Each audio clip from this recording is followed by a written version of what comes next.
Joey Klein, gentlemen, is a transformation expert and founder and CEO of Inner Matrix System. We're going to be talking about the 4 aspects to mastering the game of inner performance. So Joey Klein, man, the mic is yours. You want blissful balance in your personal and professional life? Great. What's up, guys? My name is Kerry Jack, and I want to help you happy hustle a life you love, one full of passion, purpose, and positive impact. I'm a lifestyle entrepreneur, a professional model / actor, a digital marketing specialist, a podcast host, author, a biohacker, an eco-warrior, a martial artist, a hippie cowboy, and a humanitarian. My goal is to educate, inspire, and entertain you to live a life of passion, purpose, and positive impact. It is time to happy hustle your dream reality. Yee-yee! Awesome, guys. So thanks for having me, Kerry. I kind of have planned like 3 different frameworks that I'm going to walk you guys through here. And I'm going to make this as interactive as possible. What I would love to accomplish is by the end of the hour here, that you have a key takeaway on how to, fundamentally shift or change a key area in your life, or see progress in a key challenge point in your life, potentially, if you kind of follow along with me here. Quick background on the things that I'm going to share with you. Nothing that I teach is theoretical. I've been doing this now about 22 years, little over probably 85,000, maybe 90,000 people have been through my programs, trainings at this point. And it's been 22 years, like I said, in developing this curriculum. That pieces of it I'm going to be sharing with you here in terms of these frameworks. And the way in which I developed it was, I had literally 100 people, come with a particular challenge, like say relationship challenge. Hey, my wife and I are going to divorce, and what are we going to do about that, right? Like that kind of stuff. And I would walk, 100, 150 people or so through a key framework that would produce a pretty predictable outcome and result. And I did that over and over and over again with just about every aspect of life you could think about. And that's how the curriculum that I'm going to share with you today, or pieces of it, I guess I should say, came to be. And so it's not theoretical. The stuff works. It's been in the trenches. And it really is an inside-out approach. And so a lot of people hear things like emotional intelligence, and they hear these words, and people go, oh, I should have more of that, right?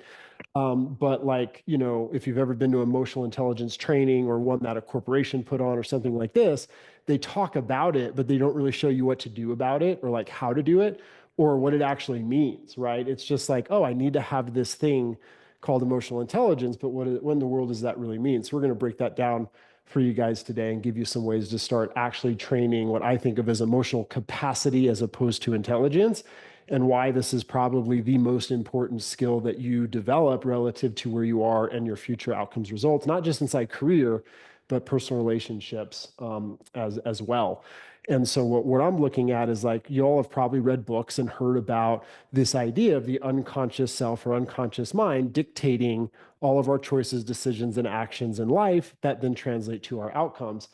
And so that's awesome, but what do we do with that information, right? How do we actually train the unconscious self to work on our behalf? And so what I do is I look at, well, what are the key frameworks where we can train a reflex that then that reflex gets conditioned in our unconscious, subconscious self, so that we're not thinking about having to execute these new tools or techniques or strategies, but they just start working on our behalf, and then the results start happening as a byproduct of that. And so I know that all sounds very esoteric, but we're going to make it very practical and easy to apply here over the next 45, 50 minutes we have together. So here's how I'd like to start. And if at any time you guys have a question, just shoot up your hand and I'll call on you. Like, don't be shy. Let's interact. If you're looking at how do I apply this thing that we're talking about to my specific area that you guys pick here in a minute, again, just raise your hand, let me know, and I'll give you some quick tips, and hopefully we'll learn through each other's experimentation and progress through what we're going to do together here. And so what I'd like to invite you to do is think about just your life in general, 3 key aspects of life. Like number 1, relationships. And if you think about all your relationships, whether it's a work relationship, a personal relationship, your husband, your wife, a coworker, a business partner, do a quick scan and see, is there a relationship that may be struggling or is a little bit more challenging right now than you'd like it to be? Or maybe it's just a complete dumpster fire. Like that's fine too, right? But like just do a quick scan of all your relationships in life and go, is there one that could be optimized where I have a particular challenge going on? And if you do, name that person, write their name down, and work with that relationship as I bring you through these frameworks. And you'll see how if you apply these frameworks to that space in your life, you will get, substantial outcomes, results, and progress toward the outcome that you're looking to create. If you look at your relationships and you're like, those are all pretty good, think about your career or your business. Maybe there's a challenge point as it pertains to your career, your business right now. If so, identify that challenge point, right? What that might look like inside career business. Or maybe career business is doing all right. Maybe it's body health is like the thing that you're managing right now. So maybe you have a particular health challenge or body outcome that you're looking to create. And if so, then name that, right? Don't name a bunch of different things, right? The frameworks are going to work with body health, career, and finance, and or relationship. So whatever you pick, right? Career, finance, body health, or relationship, just stick with the thing that you pick, right? And so go ahead and just name it for yourself right now. Write it down. Give me a show of hands if you have it in mind. All right. Beautiful. Sounds like most of you got something picked. Perfect. And so now I just want you to be aware of that space in your life as we walk you through these frameworks and just see what comes about, what progress is made, what realization you have. And my hope is that you walk away with some practical tactics to go ahead and get to work on this space in terms of evolving it and improving it for yourself, if you will. Right. Just do a double check. Sometimes when I invite people to name a space in their life, they cheat and they name something they want to go away. And so if you picked one of these three things, go back to direction number one and actually name a space in your life specific to the direction. So if you named an emotion that you want to see change, like sadness or unworthiness or overwhelm, don't pick that. Pick the space in life where that emotion shows up most for you. If you picked a habit that you want to see change, like, man, I'd really love to stop procrastinating. Don't name procrastination. Again, identify the space in life where you tend to procrastinate most, right? And so let's focus on that instead. And then the third thing that people sometimes pick is the relationship with myself. You cannot work with yourself. It needs to be someone outside of yourself. The reason for this is you're going to work with yourself through whatever space in life you just picked. And what I find is that when we try to see ourselves or focus on ourselves directly, it's actually harder to identify what's going on with us. It's easier to identify and see our subconscious or unconscious mechanisms through outside of ourselves in terms of optimization, right? And so now that we got a space in life picked, what I would invite you to do, and this is sometimes a little bit peculiar or odd for people, is I'd like you to name the outcome that you'd like to see in that space in your life. But when you name the outcome, this is a little tricky. I want you to do your best to name it based on a future reality as opposed to a past reality. And here's what I mean by that. A lot of people, they go, oh, financially, I'm in debt. So what's the outcome I want? I want no debt. And so what we're actually psychologically doing or neurologically doing in that space is we're focusing on the debt we want to go away, as an example. And that's a past experience. And we're looking to solve for the past that created the debt in our current circumstance. So instead of like naming debt, you might name an income goal you want to achieve. I'd like to be worth $1 million, or I'd like to make $100,000 a year, or I'd like to be living this lifestyle, right? Or same thing, if you're struggling in a relationship and you're like, man, I want the discord to go away. I want the insecurity or the sadness to be gone. Don't name that. Imagine it was never there and you were designing a relationship from scratch and you were going, what would I want to be present in the relationship, or what dynamic would I love to have be there? And name it in a future tense. Like if you got to design the relationship for yourself and then you had that 6 months from now, whether you're in a relationship now or not, like what would that look like? It'd be like, man, the relationship's filled with passion and there's a ton of joy there and we're doing activities together, whatever that might be, right? And so be mindful, because a lot of times when people do any kind of vision work or they name outcomes they want to create, they're actually focused on the past, not the future. And this is really important because if we're focused on the past from a neurological perspective, we'll keep activating the exact dynamics that created our current circumstance, and then make that our future circumstance, as opposed to changing reality and making sure an evolution happens, right? And so think about the outcome that you want to create in the future and just name like 1 or 2 bullet points relative to an outcome you'd like to create. And so where we should be right now is I've named a specific space in life I'm just going to work on and see if I can't create improvement or evolve. And then number 2, you've named an outcome or result that you'd like to see occur within that space in life, right? A gap that we're going to bridge. And so how many of us, we feel like we got those 2 things dialed? Raise your hand if you got that dialed. Perfect. Raise your hand if you'll quickly share with me those 2 things. This is where usually all the hands go down.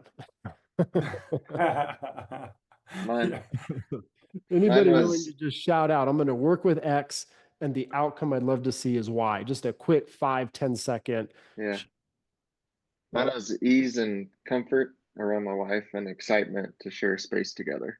Perfect, man. Awesome. Anybody else? That was good. Next business move and under career and business, and outcome is 100 million in the next 10 years of my impact investment fund. All right. Nice. Perfect. One more. Anybody? Mine was my fiance, and opposite to Chris, I want more space. All right. In a healthy way, in a healthy way. The more space might be a solution to a problem. Just double check that and make sure that we're not actually focused on something like that. We think we have more space that we would solve for. So name it as, if I had the space, like what would be happening in that space? So just sort of think of that, dial that in, like whatever that would mean for you, right? And then what would the value add be to the relationship as a byproduct of having the increased space? Does all that kind of make sense? Yeah, for sure. Yeah. Perfect. But you're on track. Good work. Okay. So now here's the tricky part, right? And you know, awareness, emotional awareness and sensitivity is a skill. And believe it or not, very few people possess it. If I were to take 100 people and ask them, even people who have done a decade worth of therapy or 2 decades worth of therapy, if I ask a person on average, how do you feel in this moment? What emotion is present for you? 1 in 100 could accurately tell me what's there. 9 of those 100 will probably be able to name something, but they'll be inaccurate as to what they're actually experiencing. And 90% just go blank and stare at me like I'm a crazy person, both women and men, by the way, right? And so emotional awareness and sensitivity is an empathetic process in the brain. It's actually a byproduct of what are called mirror neurons in the brain. And so like if you're a therapist, you might have a high capacity for empathy, right? Emotional sensitivity. Whereas if you're a soldier, right, you probably have a lower capacity for empathy based on what you need to do day in and day out as your job, as your career. So a lot of our skills are developed by way of the things we do in our life, right? And so if you look at that point of challenge in your life, the reality is there's a point of challenge there and it's tied to an emotional pain. So if you think about that place of challenge in your life, see if you can articulate the feeling that shows up when you focus on that space in your life, because the emotion is the link to training your unconscious mind, right? The mind is very poor at training your subconscious and unconscious self. So like a lot of people, they'll try to, do a bunch of affirmations to get new belief structures in place to shift and change the way their unconscious or subconscious self works. The gateway to the unconscious is emotion. So you can create extreme suggestibility within yourself if you learn how to use the gateway of emotion. First step to that is literally just being aware and present to what is there, period, right? And so if you look at that point of challenge in your life, there's some key uncomfortable, what I call fear-based emotion that's present neurologically speaking, meaning your brain is in a fight or flight response, your amygdala has identified some threat. And for a lot of us, like when we have a pain as it pertains to our relationship, right, like romantic relationship, your brain starts to perceive your girlfriend or your boyfriend or your wife as a threat, right? Because it's like, I feel sad or I feel insecure, I feel frustrated, I'm with my significant other. And if that happens for a period of time, neurons that fire together wire together, as it said neurologically. Long story short, the brain starts looking at this person who's maybe the most important person in your life as an example. And you start looking at your wife and you go, danger and threat, unconsciously. And the last thing that you want going on inside yourself is perceiving your significant other as a threat to your well-being if you want to create things like connection and vibrancy and fun and all the things that we all aspire to in a relationship. So look at that point of challenge, whether it's relationship, business, etc. And what would you say is the key fear-based emotion that shows up in that space?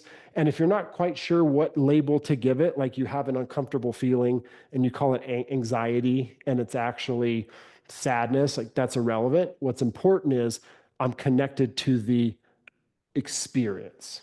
And so when you focus on that challenge point, if you were to name the emotion that's connected to it, again, 2 or 3 of you just shout out, what would you call that experience? And I'll show you next why we're going to name this here in a second. Frustration, was that one? Frustration. Yeah. Great. Give me another one, guys. Mine's constriction. Constriction. Awesome. Give me 2 more. Blame. Anybody? Blame. Okay. When the mind is blaming, blame is actually a mental process. So when we're blaming ourselves or somebody else, what's the feeling that's behind that? It's usually insecurity and being blamed. So like would it be judged or? So if somebody's blaming me, I might feel Right. resentment, anger, frustration, shame, Okay. guilt. Which one would you pick? Shoot, I don't know. Maybe confusion. Yeah, sometimes defensive, right? Yeah. Confused, that's fine, right? Perfect. And then give me one more, guy. Shout it out. Anger. Anger, perfect. So all those emotions we just named, neurologically speaking, are on what we call the fear-based side of emotional intelligence, if you will, which means your brainstem is very active, your prefrontal cortex just behind your forehead here shuts down, and you lose access to critical thinking and creative thinking so long as we're in the experience of those fear-based states, because your body, neurologically speaking, and your nervous system goes into fight or flight. And so basically we're just reactive and we go into autopilot, right? When we're accessing love-based states neurologically, which is basically all the things we would love to feel, love, joy, peace, compassion, inspiration, excitement, all that kind of stuff, those are love-based states, which means we have access to critical thinking, creative thinking, and intuition. And so if we are in a fear-based state and we don't catch it or we don't know we're there, we literally have an inability to function at higher levels, right? So let me give you a couple of practical examples of this. When I was training a guy, he was in charge of Dell, the country of Canada. And he was number 2 only to Michael Dell. Like the only person he answered to at this time was Michael Dell himself. And he had like 10,000 people under him or something like this, 10,000 employees, something ridiculous. And he was completely unaware of emotions, right? And he used to tell me, he says, Joey, I don't understand. Everybody at work loves me. My wife despises me. Like, how can I have such great relationships at work and my wife despises me, right? And he was like really upset and he was frustrated and he felt like a deep sense of kind of sadness that his family relationship wasn't working out. And in his mind, when he was at home, he felt this sadness or this sense of like despair and then anger, frustration. But then when he was at work, he didn't feel that way. He felt passion, which is completely impossible. The way we feel, what we feel sometimes is actually what we feel the majority of the time or almost all the time, right? So if we think that we feel that sense of like sadness or desperation or anger or whatever it is only when we're home, neurologically speaking, that's not impossible because it's our nervous system. We have one nervous system. And so he's like, man, everybody at work loves me and my wife despises me. And I said something to him. I go, no, all your employees despise you too. They just don't tell you that because you're in charge of the paycheck, right? And he did not believe me, right? And he was having trouble operating the way he normally operates because he noticed his performance was declining. And when he would normally have answers to intricate challenges, he didn't have them. And the reason he didn't have them is because he had the intelligence, he had the capacity, but because he had these like challenges going on with his wife, his emotions that were present, this despair and this sadness and this agitation that was active at work, limited his ability or actually took his ability to access that intelligence completely away.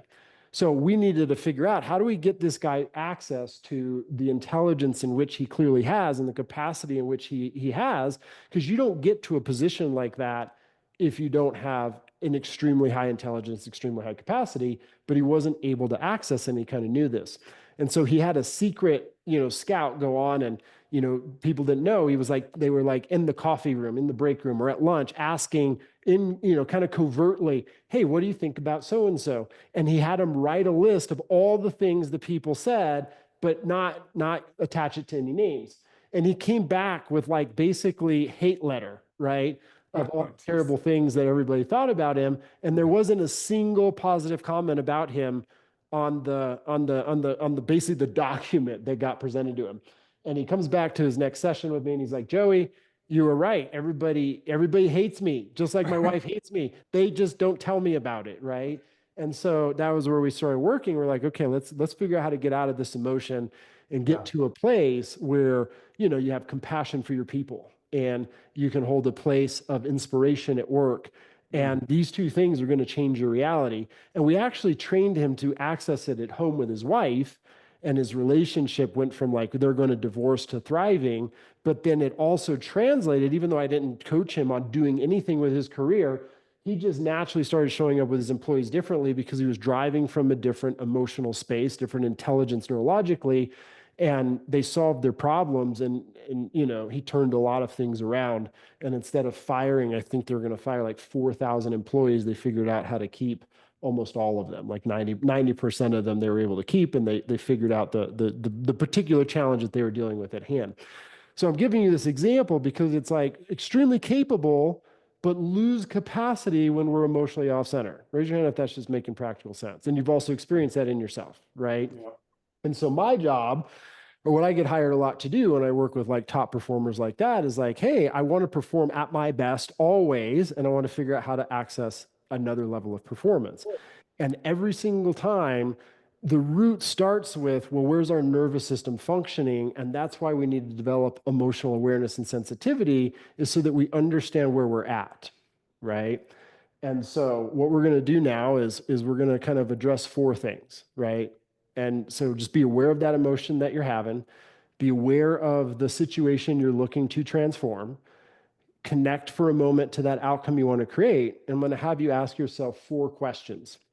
And when you ask these 4 questions, what I invite you to do is just write down the immediate thought that occurs for you in response to the question. We're not looking for like 10 different things. We're just looking for like one thing. Just write it down in immediate response to the question that I'm going to ask here. Okay. And so if you looked at that space in your life, a lot of times people go, what do I need to do to change it? And they go there first. Have you guys noticed that? Raise your hand if you notice that. It's like, what do I do about it first? What I find is before we can do something about it, usually the greater progress is made in what we stop.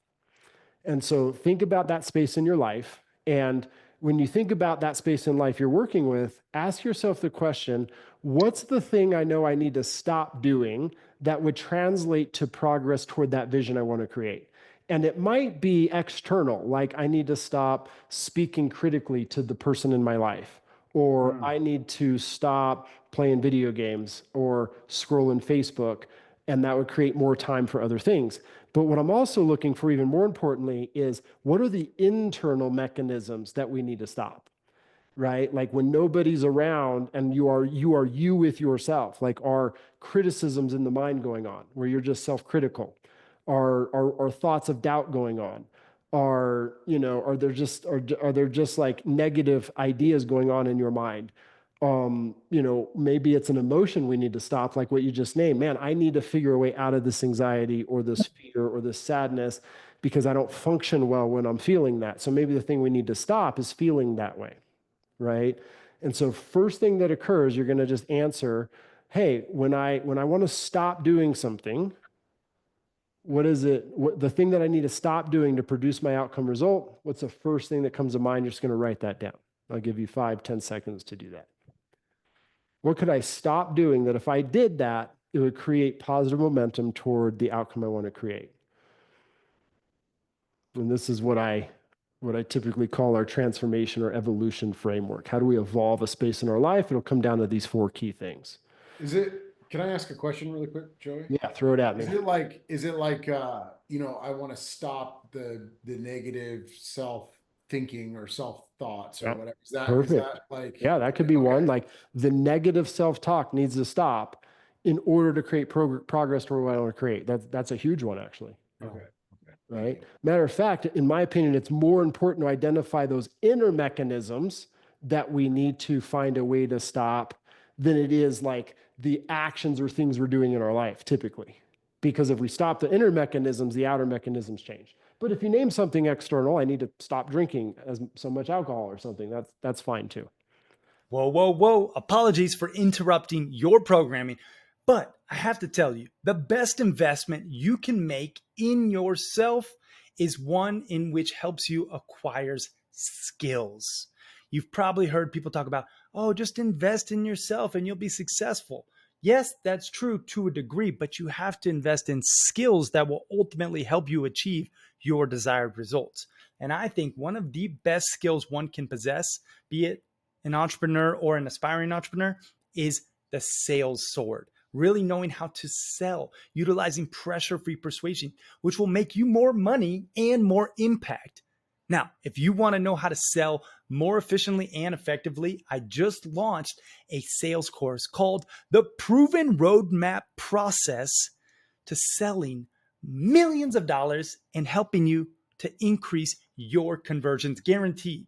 And you can get access to this new sales course that the Happy Hustle is launching at thehappyhustle.com/sales. And if you act fast, you'll get it at the lowest price it'll ever be available, because we are launching it and we want to gain amazing testimonials and social proof to further share this knowledge. So if you act fast, you can get it at the lowest price it'll ever be. That's at thehappyhustle.com/sales.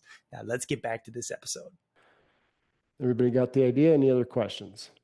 Can you have more than one, or is it just one? Yeah. Totally fine if you have like 2 or 3. I wouldn't name more than 5. But if like 2 or 3 just to right away occur to you, no problem. Write those down. Okay. Solid? Yep. Perfect. Now, second thing, right, is just the opposite of that. Hey, what's the thing I need to start doing that I'm not doing?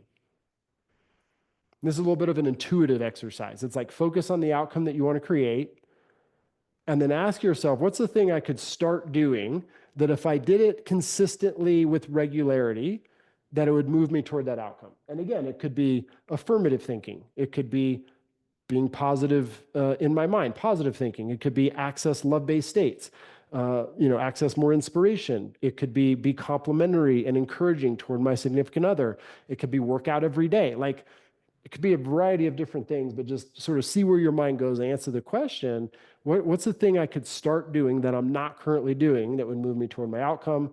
And then same idea, guys, just write down those 1 or 2 things. Joey, can I ask you a quick question? Yeah, throw it at me. Is the outcome like a discrete accomplishment, or is it more continuous, like a new life that you want to have? It could potentially be either. Just throw me what you're thinking right now as it pertains to your outcome. Thanks. What have you named as your outcome, if you don't mind sharing? Just how it lives for you right now. Well, I was trying to own in on it with that question. I'll go with the discrete. I'm publishing a fiction novel. Perfect.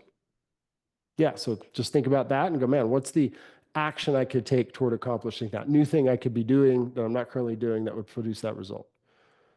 Everybody got 1 or 2 things? Right?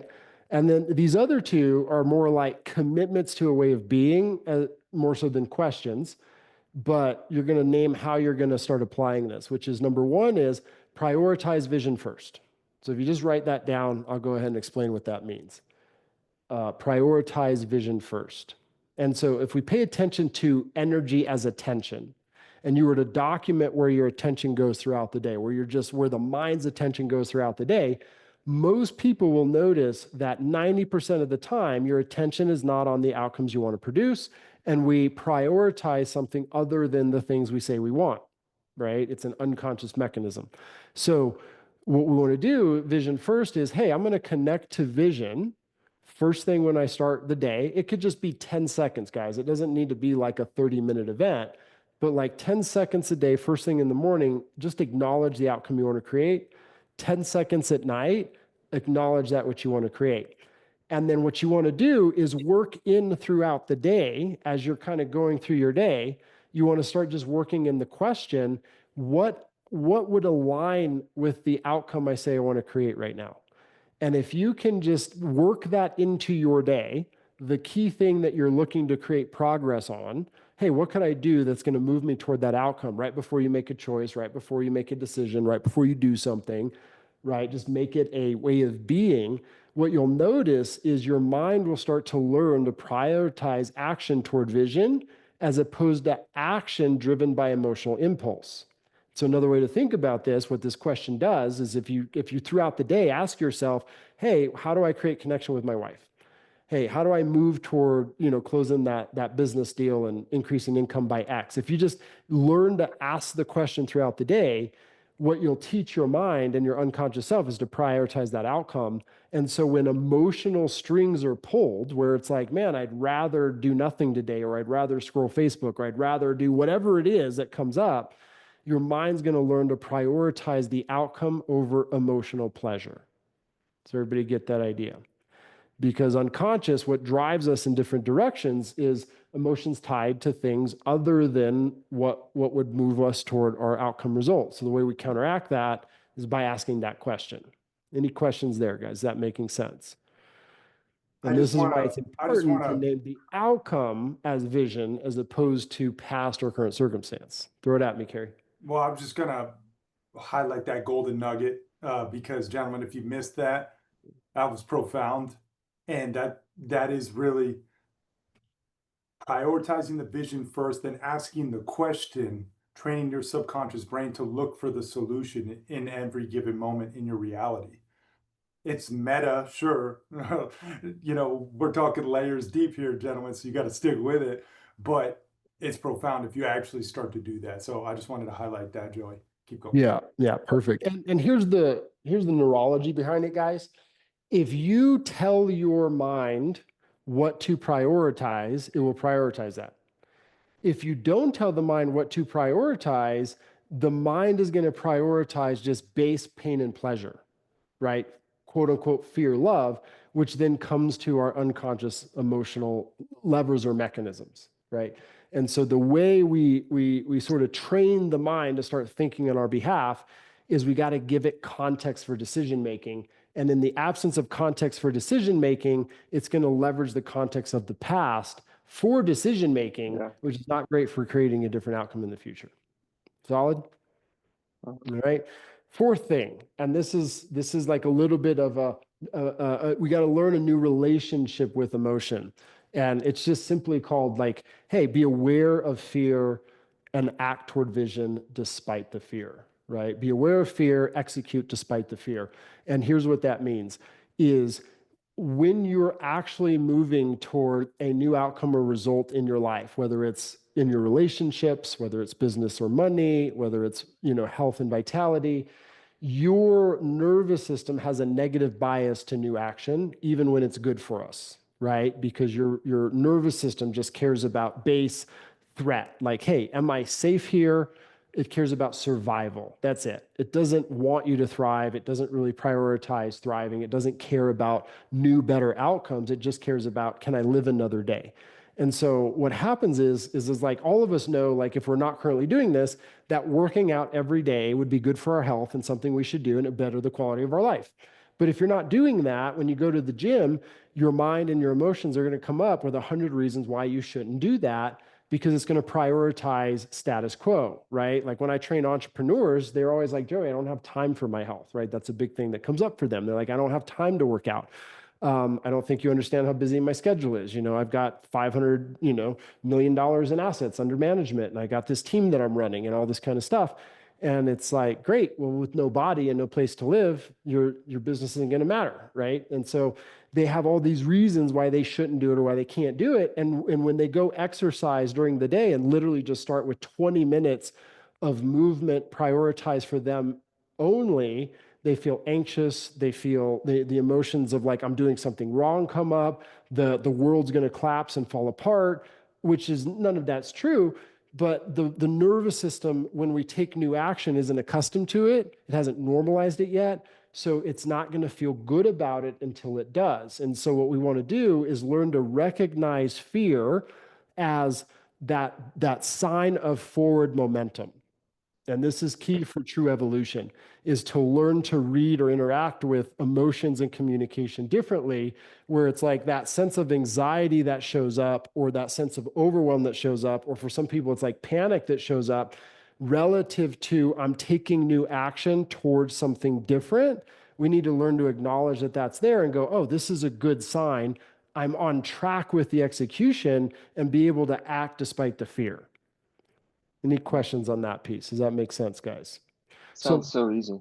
That number two, when I said, hey, what's the new thing you need to execute toward that vision? What's the new action I could be taking that I'm not currently doing toward that vision? We've got to also understand that as you get yourself to take that new action, your nervous system is just going to wrestle with you about it. You're going to be in like a submission grappling match, and you've just got to be prepared for that and understand I'm not going to want to do it, and that's going to show up in a variety of different ways, and I need to just execute despite the discomfort until it's normalized, and then you won't have to do that anymore. Everybody got that idea? Questions on any of those four things, sort of how to apply them, anything? And I know I'm kind of giving you this quick, understand, like when I would walk people through this at like one of our programs or in-person trainings, this would be a 3-hour process. I'm giving you the cheat sheet. You're high performers. I figure you'll be fine. Yeah. So just to be clear, the 4 questions, number 1, what's the one thing you need to stop doing, right? That will help translate to achieving that desired outcome. What do I need to, go ahead. Number 1 is stop doing. No, number 2 is what do we need to start doing to move us closer? Number 3 is to prioritize that vision first. Exactly. And asking that question. So what's the question that you need to ask your subconscious brain on a regular basis to bring that awareness, correct? Correct. And it's not so much a question, it's just acknowledging the vision. It's more of a declaration. I'm going to create and fulfill X. Boom, done. Right? Okay, so and then by way of your attention is there, and you look at whatever choice, decision, or action you're about to take, you're either moving toward it or further away from it. And when I say action, guys, I also mean interactions. Action starts with emotion that you feel, that leads to thoughts that we think, that leads to sensation in the body, that then leads to communications and actions. And so like if I ask myself in this moment, and I go, man, the vision of like vibrant health, right? And getting my body fat under, around that 10% zone. It's like in this moment, am I aligned with it? If I check in emotionally, and even though I'm not doing anything specific to the body right now, I'm hanging out with all of you. If I acknowledge that vision of like, hey, I'm at that level of athleticism and moving toward that physique and all that it would mean. And in the moment, I look at that and I name it and I feel doubt, then I need to tune that up. I'm not aligning with vision in the moment as the emotion that I'm feeling. If I was aligned with vision in the moment as the emotion that I'm feeling, I'd be inspired, or I would have faith tied to that outcome, or I would feel confident in the result, or some version of that, right? And so when we're asking that question, it doesn't just mean practical choice, decision, actions that we're taking. It means do a quick internal check and go, who I am being in this moment, am I aligning with it or not? Does that kind of make sense, Carrie? And then the 4th is be aware of fear, execute despite it. We want to train a new relationship with it. We want to understand the difference between the 0.5% of fear, where it's like, pay attention. This is like actual intuition telling us to avoid dying, right? Or catastrophic results, as opposed to the other 99.5%, which is to be acknowledged and really ignored. Yeah, profound stuff. I absolutely love what you said about recognize fear as that sign of forward momentum. Can anyone else resonate with that? A little show of hands. Yeah, I mean, do it scared, gentlemen. That's sometimes what it takes, but get her done anyway. I love it. All right, Joey, sorry to steal the mic. I just want to hit that. No, it's perfect, man. I appreciate it. And like, I think I was with, a lot of you guys, I notice, Grant and JJ and all you guys. I was just with you guys at the mastermind a little while ago, and I told you like, hey, I'm building out a new marketing platform for my company, And like, it's all stuff I've never done before. And basically, I hate myself every day. I mean, not really, but it's like every day I'm doing something new and different. And so I'm like realigning the anxiety or the overwhelm or the uncertainty on a regular basis and the doomsday that my mind wants to go to. Because like the emotion that shows up, because this stuff is so new to just me and what I normally do, it's like the emotion that show up is like, overwhelm, anxiety, and then I'm basically going to go bankrupt, which is insane. It's completely absurd, especially because like all the money is there and more, but it's like what we do is we regress to the past when fear Right. is activated and past inner dynamics. And it takes me back to like when I was in the condo in Los Angeles and I couldn't pay my rent. Like oftentimes, like the rent was like, may or may not happen this month. I'm $500 short, right? And so like there's an internal pattern that when that gets activated, it takes me back to that past experience. But if I'm not able to catch it, which a lot of people don't catch, what I call the ghost in the machine, where these inner mechanisms get activated and they don't even realize they're running, they start to inform choices, decisions, and actions, which then keeps them from what they're looking to create or renders them helpless to being able to act on the things they know they could be doing that would produce their outcomes and results. Does that kind of make sense, guys? That this, right? So any final questions on that framework? I call this, it's like the evolution framework or the transformation framework. Like these are the key elements to evolution. I got to stop doing something that I'm currently doing that's not going to produce a result. I got to start doing something new and different that I'm not currently doing to produce the outcome result. I got to prioritize vision first, acknowledge it regularly. And then number 4, be aware of discomfort, be aware of fear, and build the relationship where it's actually a sign of progress. Be aware that it's there, feel it, learn to execute despite the fear. I do have a question on the fear piece.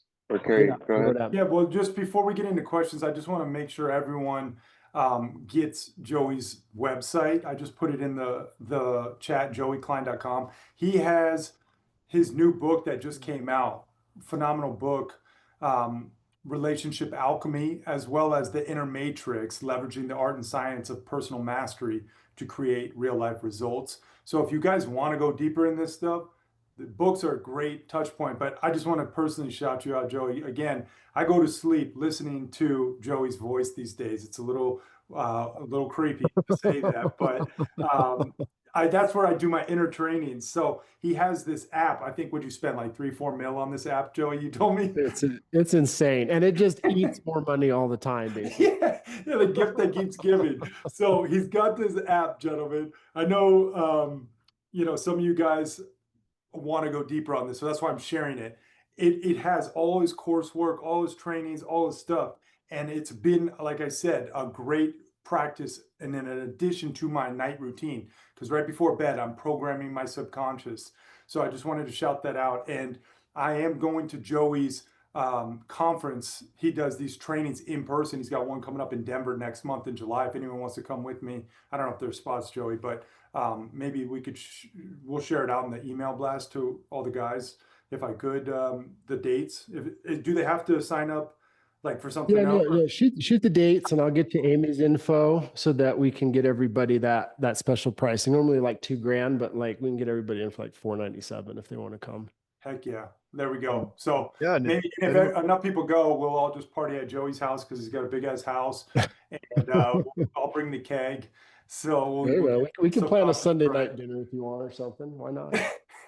Yeah, and just shout out too to Brian Delaney. I know you guys are working to magnify this message, so it's gonna be, you guys will see a lot more of Joey, and he's gonna blow the F up. Mark my words, because this message is profound, and Brian's gonna help echo that message like he does with so many other stud entrepreneurs. So I'm stoked for that collab. Anyway, I just want to shout that out, Joey, because I know you're too humble to do it yourself, but I do want to give you your flowers because it's been profound. So go ahead, Chris. And guys, if you have to drop, I know we're coming up on time, but Joey, are you cool with a couple more minutes of? Yeah, man, I got 15, 20 minutes. I can keep going. And if you want, you can also, honestly, just for this community, I never do this, but if you want to just drop my cell phone number in there, I'm happy to book 30-minute calls with any of you guys that want and just do like a little deeper dive on any challenge you have going on. And here's the approach that you could take to kind of solve for it. If that would be helpful, just text me, tell me your name. I'm with Happy Hustle, and I'll just do little 30-minute tune-ups for you guys. Heck yeah. It's worth taking him up on that, guys. 100%. Joey gets 50 grand a year, just for the record, for coaching. So if he's going to give you 30 minutes, and that's just for one call a month, guys. So you're getting a call out the deal. I'm going to put it in there. Don't say it because I might share this out as a podcast recording to the public. So don't say his cell phone number. Yeah. Perfect. Yeah, just throw it in the chat or email it to peeps, and I'm happy to do whatever I can to serve you guys. Oh, there you go. We stay with Jordan if we come through. There we go. Joey's house is nicer, but there you go. All right. Question. So, Chris, you got a question? And guys, if you have your question, put it in the chat so we know which order they come in. And that way, Joey can get to as many as we can in the next 15. Yeah. Thank you. So you said be aware of fear, execute the vision despite the fear. I think a lot of times the fear is based off some lie that we believe, right? It's not like a for real fear, like someone's coming to get you. It's like something about your ego that you're trying to protect. Yeah. So what's your recommendation on actually dealing with that fear and recognize that lie, having that fear kind of more dissolve and just dissipate because you realize the untruth in it versus kind of plowing through it?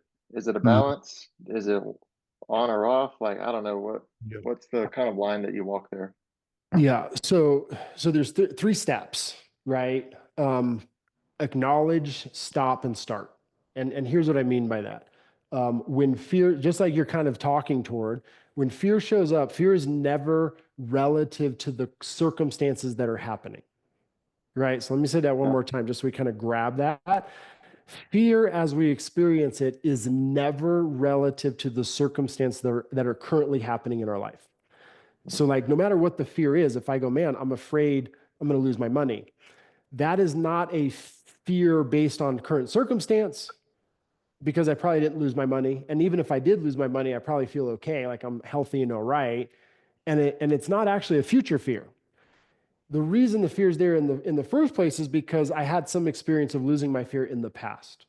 And something in our current circumstance has activated a pattern dynamic within our nervous system that reminds us, a lot of times it's unconscious, we don't even know what it's reminding us of a pain in the past around loss of dollars. Or I remember my parents, even if I haven't personally lost money, my parents argued about it all the time, and they were always afraid of losing money. And so I learned to fear that, right? So here's the reason I share that is no matter what fear we're experiencing, it's always in the past. So the fear that we experience is not based on current circumstance, and it's not based on future outcomes. Fear is relative to our past conditioning. Raise your hand if you guys are kind of following me here. Are you catching me? And that is also true with all emotions. So like any emotion that we feel in the moment, both love-based and fear-based, we're conditioned in our past. And so what's really happening is current circumstances are happening in our world, in our environment, and they're activating these inner pattern dynamics. And so we're experiencing our past through the emotions that we feel right now. And this is why we can't rely on emotions to dictate or create our future. We have to learn to go, man, I feel this way. These emotions are there. It's informing where I am at neurologically. Am I aligned with creative thinking, critical thinking, intuition? Or am I not? Am I rendering myself less capable right now? Right? It's informing where we are at, not what to do. So if we understand fear this way, like what we want to do is we want to acknowledge and name the fear. Sometimes it's raw fear. Sometimes it's fear, in my opinion, in the form of anxiety or hopelessness or sadness, right? Those are different aspects of fear. So we want to acknowledge it. Hey, this is present. And then number two, we want to actually breathe. I always recommend a 4-sided breath, right? Close your mouth, tongue touching the palate of your mouth. Gentle inhale through your nose. 2, 3, 4. Pause, hold. Exhale out through your nose. 2, 3, 4. Pause, hold. Breathe deep in your lower abdomen. Relax your body. that'll stimulate the vagus nerve in the back of your throat, which will tell your brain, I'm safe, I'm okay, which will actually center your emotion. It'll turn off the fear mechanism.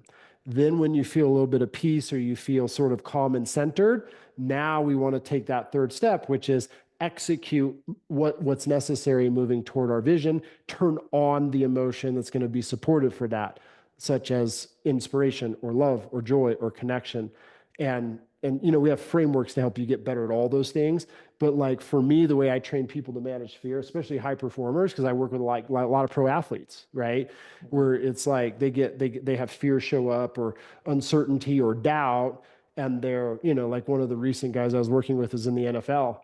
And he's like, dude, I need to figure out how to, like, after a play, center myself if it went bad and be ready to get on the line again.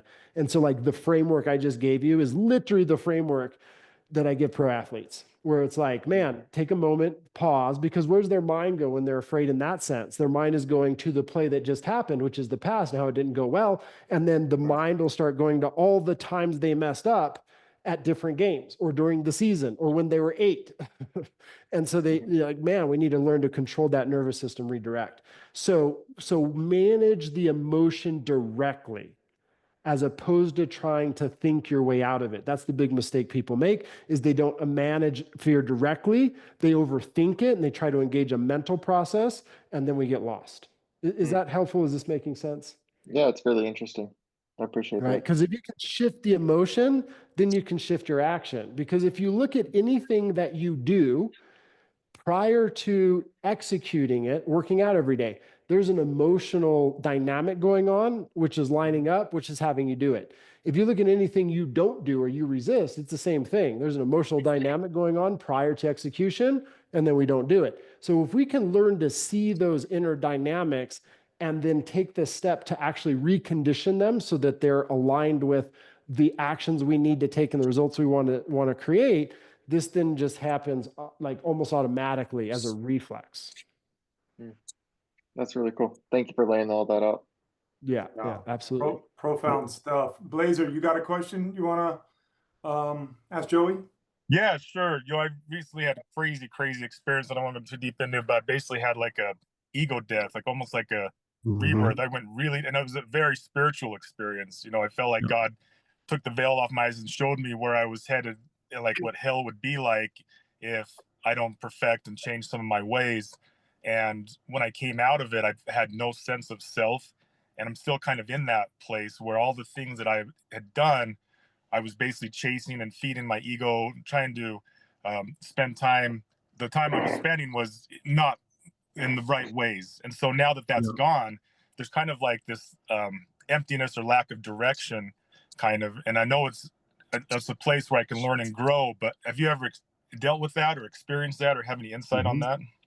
No, 100%, right? So here's a framework to kind of how to hold that is, man, you became aware of like a pattern dynamic that you're playing out, and you're able to see, oh, if I keep executing this way, my outcomes are pretty predictable in terms of what's going to happen, and I'd rather not have that occur. And that conscious awareness and acknowledgement of it had you disengage those aspects and facets of yourself. And so essentially, kind of like what we call the ego death, they died. Because once you really consciously connect the destructiveness to certain ways of being, you won't continue to engage it because new threats are aligned, right? Like the awareness of that dynamic got connected to the negative or destructive outcome that you'll answer to if you continue. Does that piece make sense? And then I'll give you the next piece. Yeah, no, that makes sense. Right. So now what you want to do is literally what we just talked about, which is connect to that future you want to create. Like, what is that outcome that you want to fulfill? And then acknowledge the energy as an emotion that if you bring it to that vision and to your daily life and execution or the way of being, that'll connect you to that outcome. Name who you are going to now evolve into, or what is the way of being from a pattern perspective, the emotions you're going to feel, the thoughts you're going to think, the actions you're going to commit to as an identity of yourself that will align you with that vision. Because you have this awesome window to train that dynamic and adopt it very quickly if you put your focus and attention there, because this space has been opened for you. Got it. Okay, thank you. I appreciate that. Yeah. So go into creation mode. A lot of times what we do in this moment is we go, what does this mean?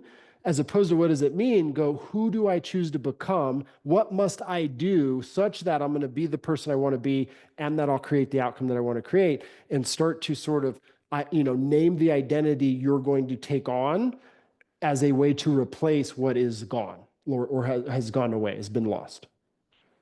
Awesome. Thank you, man. Appreciate that. It's good stuff. Yeah. Good work. Love to see creation mode, Blazer. Your next chapter is going to be your best, baby. Excited for you. All right. Who's got another one? Maybe one more. If you got a JJ, go ahead. Quick, short one. So how can we best show up and prep ahead of time for like a 30-minute call with you? Right? Like what should we have in our minds done to get the most out of that 30 minutes? Yeah. So ask yourself 2 questions, because these are the 2 questions I'm going to ask you anyway. So just think about the answers to 2 key questions, right? Number 1 is, what is the most significant challenge point going on in my life right now that I'd like to see transform? Just like anywhere in life, doesn't matter what it is, wherever that question goes, what is the greatest challenge point in my life right now that I'd like to see transform? And then the second question, same as like kind of what we started with, is, hey, if that area in my life, or not even necessarily to that area of my life, if I could create the vision of my life that's most important to me, what would that outcome be? Sometimes those 2 questions will sort of be relative to the same space. Like we might go, man, my most challenging space is with my relationship with my wife. And then we go, oh, what would the outcome be that I want to create? This beautiful, harmonious relationship with my wife. Sometimes it'll be like, man, my greatest challenge point is with my wife, and that relationship's really, really struggling. But the outcome that's most important to me right now is that I hit a new financial goal because it's going to give me access to a different lifestyle. So like wherever your mind goes in response to those 2 questions is totally great, because what we're going to do is we're going to use those responses to help you see key, core, unconscious, or I call it ghost in the machine pattern dynamics that are going on inside, and exactly how to start the rewiring and reframing process around that.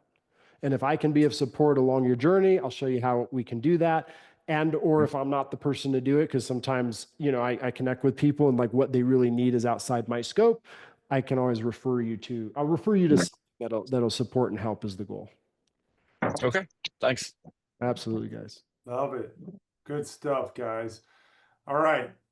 Any other like burning questions, or can we let Joey go and all of us give him some love for that amazing Thank you, Joey. presentation? Thank you, Joey. thanks, dude. That was Really do. awesome. Thank you. Yeah, man. This Guys, it was awesome being with powerful. you. Really good stuff. The more I dive into his work, guys, again, the more I'm impressed. And I'm not just saying that, Joey. Seriously, I mean it. So really, guys, hope that you took something away from this and can apply it and keep on happy hustling, both personally and professionally, that personal development, because that's what this is about. That's what this alignment we're covering this month, personal development. Joey's the perfect guest guru for that, to just help work on that inner game. That's where it all stems from, guys. It all starts between the ears.